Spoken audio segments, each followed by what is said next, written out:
The most frustrating for me in the FOIA requests so far has been the Army, actually. I was just really shocked when I saw the response they made to our request, because we provided them with extensive documentation as to the fact that there was an Army presence that night. It was without question the Army was there. For them to come back and say, your request isn't specific enough, we can't help you, we don't know where to look for this information. How much more specific can you get than giving the exact date, time, and location of the event? During the press conference, Attorney Lee Helfrich of Lobel, Novens, and Lamont spoke of just how difficult it is to get information from the government.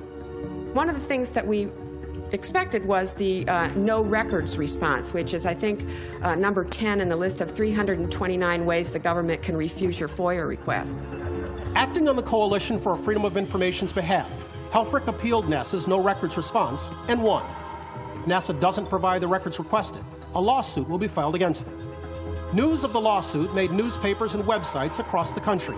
Even some all-news networks carried the story. You know, stories in small towns often tend to take on a life of their own. Well, now the Sci-Fi Channel is trying to get to the bottom of it all, going so far as to join a lawsuit against the government to reveal what it knows. Within hours of the press conference, NASA dropped a bombshell. The agency was releasing 36 pages of documents to the public. After 38 years, the long wait was over.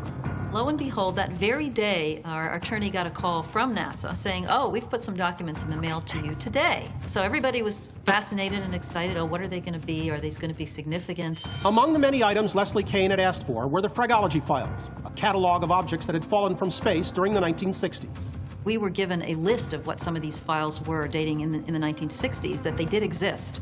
We very much want to get access to the Fragology files because we believe they could have something to do with the Kecksburg case. We've been told by NASA, though, that these files have been missing since 1987. The fact that the documents were supposedly missing in 1987, but then there was a notation later that said in 94 they were at the Federal Records Center, certainly raises a red flag. We want to keep pursuing NASA to find those files for us. There's references to Project Moondust in connection with these files. One of the mandates of Project Moondust was to search for UFOs. So it's a bit of a long shot, but whenever you see something as suggestive as this, of course, we want to see what's in them.